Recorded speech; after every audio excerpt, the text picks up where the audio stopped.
दुनिया भर में इस वक्त एक ही डिस्कशन चल रही है और वो है क्या? Climate change. पाकिस्तान की सरजमीन की बात की जाए बहुत सरखेज़ है, लेकिन बहुत सारी ऐसी नामवर शख्सियात हैं कि जो कि पाकिस्तान से ताल्लुक़ रखती हैं। लेकिन अगर हम नई नस्ल की बात करें तो दुनिया भर में अपने मुल्क का नाम रोशन कर रही है। ज़ैनब वहीद उनमें से एक हैं और निहार तालिबा हैं जो कि पाकिस्तान का नाम आलमी सतह पर रोशन कर रही हैं। ज़ैनब क्लाइमेट चेंज एक्टिविस्ट हैं, कराची में पैदा हुई और ज़ैनब जो है वो इस वक्त ए लेवल की तालिबा हैं और मजमून नवीसी के 2 उन्होंने आलमी मुकाबले भी जीते हैं। और हाल ही में ज़ैनब वहीद को अर्जेंटाइन में माहौलियाती तब्दीली का मुकाबला करने के लिए फ़ौरी इक़दामात करने वाली जो दुनिया के 40 ताकतवर और तरक्की याफ्ता ममालिक के मेयर्स की जो कॉन्फ्रेंस थी, global youth and mayors forum, उसमें पाकिस्तान की नुमाइंदगी करने के लिए भी बुलाया गया था। ज़ैनब ने न सिर्फ उस कॉन्फ्रेंस में शिरकत की बल्कि फ़ोरम से ख़िताब भी किया। और ज़ैनब वहीद को अगर हम पाकिस्तान का ग्रेटा थर्नबर्ग भी कहें तो गलत नहीं होगा। ज़ैनब से आज हम गुफ्तगू करेंगे। अस्सलाम वालेकुम ज़ैनब।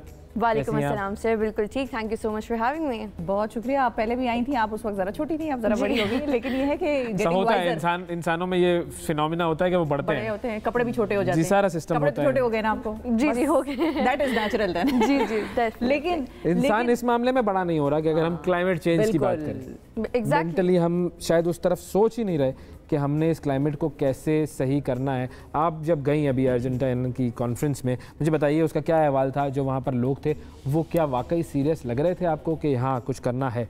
राइट, तो जो आपने बात की कि हम इसको एक सीरियस मसले के तौर पे ले ही नहीं रहे, हम इस मामले में बड़े होने की कोशिश कर ही नहीं रहे, उसमें फिर 2 कैटेगरीज आ जाती हैं। एक तो गरीब ममालिक जो कॉलोनाइज हो गए थे और जो क्लाइमेट चेंज का मुकाबला कर ही नहीं सकते, उनकी आवाम को हम ब्लेम नहीं कर सकते क्योंकि उनके पास रोज़गार के मसाइल, बेरोज़गारी के, पेट्रोल के, खाने के, खुराक के मसाइल इतने हैं कि वो आज से 30, 35, 40 साल में जो मसला उनको इम्पैक्ट करेगा उसके बारे में ना भी सोचें तो उन पे इतना कोई बड़ा गिला नहीं। लेकिन वो कंट्रीज़, डेवलप्ड नेशंस और फॉसिल फ्यूल्स इंडस्ट्रीज़ जो ज़िम्मेदार हैं क्लाइमेट चेंज को कॉज करने के लिए और जिनकी सबसे ज़्यादा ज़िम्मेदारी है उन लोगों को क्लाइमेट चेंज से बचाने के लिए जिन के ऊपर क्लाइमेट का सबसे ज़्यादा इम्पैक्ट हो रहा है, वो which is us developing countries, वो उनको भी सीरियस नहीं ले रहे। डेवलपिंग कंट्रीज़ भी नहीं सीरियस ले रहे जिनके पास साइंस भी है, जिनके पास साइंटिस्ट भी हैं, जिनके पास सारी टेक्नोलॉजी, पावर और पैसे हैं हमें इससे बचाने के लिए।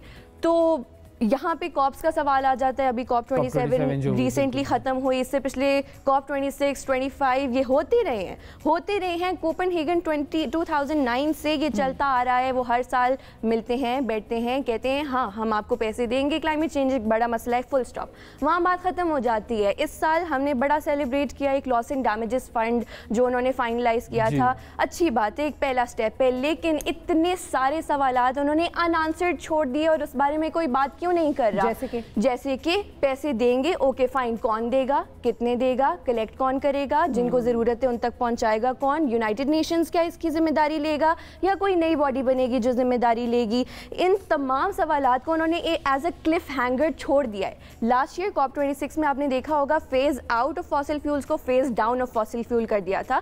जो लैंग्वेज में, वर्ड में तो सिर्फ एक वर्ड की चेंजिंग है, लेकिन उसके लार्ज स्केल इम्पैक्ट से फॉसिल फ्यूल्स इंडस्ट्रीज को साफ मैसेज जाता है कि आप जो मर्जी करें, हमें कोई टेंशन नहीं है, हमारी तरफ से आपको खुली छूट है, आप जो मर्जी करें, एक वर्ड की चेंजिंग से। उस वक्त हमें लगा ओ कॉप 27 आएगी अगले साल, उसमें हम इस मसले को मजीद देख लेंगे। कॉप 27 हुई, ख़त्म हो गई, मसला सॉल्व नहीं हुआ और अब उम्मीद ये है 28 होगी अगले साल, उसके अगले साल। लेकिन जब फ़ायदा हो ही नहीं रहा इन कॉन्फ्रेंसेस का, तो मेरा सवाल ये है कि फिर इनको रखने का फ़ायदा क्या? अच्छा, जब आप इस कॉन्फ्रेंस में गई और आपने ये तमाम मेयर्स के सामने, दुनिया भर के जो लोग थे उनके सामने अपने ख्यालात का इज़हार किया, तो उन लोगों ने जब आपकी बातें सुनी तो क्या उनके पास कोई जवाब था या उनका पर्सपेक्टिव क्या था? अच्छा, तो जो मेरी ऑडियंस थी उनमें तमाम मेयर्स मौजूद थे। मैंने अपनी बात का एड्रेस था खास तौर पे? जी, मेरा जो खिताब था उसमें मैंने ये तमाम मसाइल उठाए, क्लाइमेट फाइनेंस की बात की, क्लाइमेट जस्टिस की बात की, ग्रीन सिटीज़ की बात की और ये बात की कि अगर हम आज आवाज़ नहीं उठाएंगे तो ग्रीन वॉशिंग, जो कि ये है कि वो हम बड़ा अच्छा काम कर रहे हैं लेकिन कर नहीं रहे होते, उसको हम ग्रीन वॉशिंग का नाम देते हैं। इस तरह की इनइफेक्टिव चीज़ें चलती रहेंगी और कोई पूछने वाला नहीं होगा। और जो सिविलाइजेशन हमने हज़ारों साल के बाद بات بنائی ہے وہ اگلے 100 سالوں میں ختم ہو جائے گی، یہ میرا مدعا تھا. اور اس کے بعد میئرز کھڑے ہوئے، انہوں نے اسٹینڈنگ اویشن دی میری خطاب کو، وچ از فائن، لیکن ان کی طرف سے جواب نہیں آیا. اور جواب آتا بھی کیوں جب یہ بات پچھلے کچھ 20 سالوں سے ہوتی آ رہی ہے لیکن اس کے اوپر جواب نہیں آیا. تو ایک خطاب کیسے آ سکتا ہے جب ان کے پاس یہ انٹینشن ہی نہیں ہے کہ انہوں نے اس مسئلے کو سالو کرنا ہے. میرا سوال یہ ہے کہ what part of we are going to die is not clear. کون سا پارٹ ہے جو نہیں کلیئر، کون سی سائنس ہے جو نہیں کلیئر؟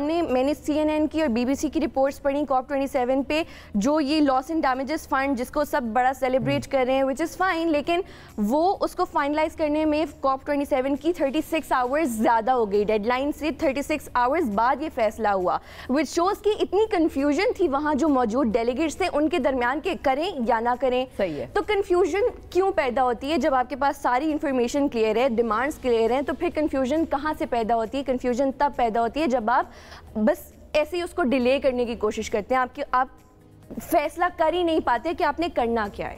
اچھا، تو اب یہ جو کاپ ہوئی ہے، جو آپ کا یہ میئرز فورم تھا جس پہ آپ نے تقریر کی جا کر، وہاں پر کوئی ڈسکشن ہوئی تو ہوگی آئی ایم شور پاکستان کے جو فلڈز ہیں اور جس طرح سے ہم کلائمیٹ چینج سے متاثر ہوئے ہیں، اس پہ آپ کو ان لوگوں کی کیا سیریسنس لگتی ہے اور کتنی لگتی ہے؟ کیونکہ ابھی تو ہمارا ریہیبلیٹیشن کا سارا مرحلہ باقی ہے. ایگزیکٹلی. اچھا، تو جس کانفرنس میں گئی تھی، جیسے کاپ کا مقصد ہی ان مسائل کو ایڈریس کرنا ہے، اس کانفرنس کا مقصد یہ تھا کہ اپنے اپنے سٹیز میں جو میئر سسٹینیبلٹی پہ کام کریں ان کو ایک جگہ اکٹھا کرنا، ان کی ایفرٹس کو ریکگنائز کرنا، اور یوتھ جو اپنی اپنی کمیونٹیز میں کام کر رہی ہے ان کی ملاقات ان میئر سے کرانا. تو یعنی پالیسی میکنگ، ایک فیصلہ دینا یا فنڈز اکٹھا کرنا اور کسی میتھڈ پہ لگانا، یہ اس کانفرنس کی بیسس نہیں تھی. بیسس کاپس کی ہوتی ہے، یہ جو پری کاپس اور کاپس ہوتی ہیں، اس کا مقصد سسٹینیبلٹی کی طرف ہماری پیس بڑھانا تھا.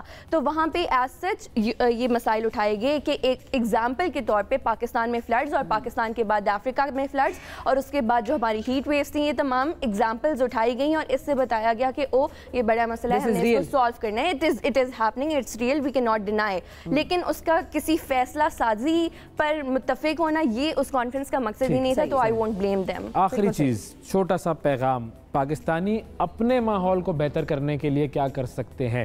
کیمرہ آپ کے سامنے ہے، لوگ آپ کو سن رہے ہیں. ڈیفینیٹلی دیکھیں، اپنی انڈیویجول کیپیسٹی میں تو ہم یہی کر سکتے ہیں کہ ہم کچرا نہ پھیلائیں، کوڑا نہ پھیلائیں، اسموگ کے دنوں میں اپنی حفاظت کریں. لیکن جب یہ سوال آتا ہے نا کہ انڈیویجول کیپیسٹی میں ہم ماحول کو کیسے بہتر کر سکتے ہیں، there is only so much you can do. آپ پلانٹس لگا لیں، آپ کچرا اٹھا لیں اپنی انڈیویجول کیپیسٹی میں، اس میں اسمال اسکیل اثر آئے گا. آئی ڈونٹ ڈینائی دیٹ، لیکن I don't blame the general Pakistani عوام، I don't blame the general عوام of any developing country, because ان کا قصور نہیں ہے، نہ ان کی ذمہ داری ہے اپنے آپ کو کلائمیٹ سے بچانا. یہ ذمہ داری ہے کلائمیٹ کرمنلز کی، یہ ذمہ داری ہے ڈیولپنگ کنٹریز کی جنہوں نے پاسٹ میں ہمیں کالونائز کیا، یہ ذمہ داری ہے فاسل فیولز انڈسٹریز کی. اور جب تک وہ ایکشن نہیں لیں گی، ہم کتنے کچھ پودے لگا لیں گے، ہم کتنے کچھ سڑک سے ریپرز اٹھا لیں گے، اس کا لارج اسکیل پہ آج سے 30 سال کے بعد تھوڑا سا اثر ہوگا. زیادہ اثر ایمیشنز کو ختم کرنے سے ہوگا. اور اس کے لیے ہم جو کر سکتے ہیں وہ یہ ہے کہ اپنے آواز اٹھائیں، سوشل میڈیا کو یوز کریں، کسی بھی طرح سے لکھیں. اگر آپ کے پاس لکھنے کی صلاحیت ہے، گانے کی، بولنے کی، کسی بھی قسم کی، اس سے ایک ڈیمانڈ اٹھائیں، اور وہ یہ کہ کلائمیٹ جسٹس ابھی کی ضرورت ہے اور اس کو ڈیلے نہیں کیا جا سکتا. بہت شکریہ ادا کریں گے زینب وحید ہمارے ساتھ موجود تھی جی، اور واقعی بڑا اہم پیغام ہے، اور یہ پیغام جہاں تک پہنچے وہاں تک اس کو پہنچنا چاہیے. جو وے آف کلیئرٹی، جو کلیئرٹی آف تھاٹ تھی ان کے مائنڈ میں کلائمیٹ چینج کو بیٹل کرنے کی، وہ اگر ہم سب میں آ جائے تو ہمیں سمجھ میں آ جائے گا کہ ہم کتنا نقصان اٹھا رہے ہیں اور ہمیں اپنے لیے آواز کیسے اٹھانی ہے. بہت شکریہ ادا کریں گے.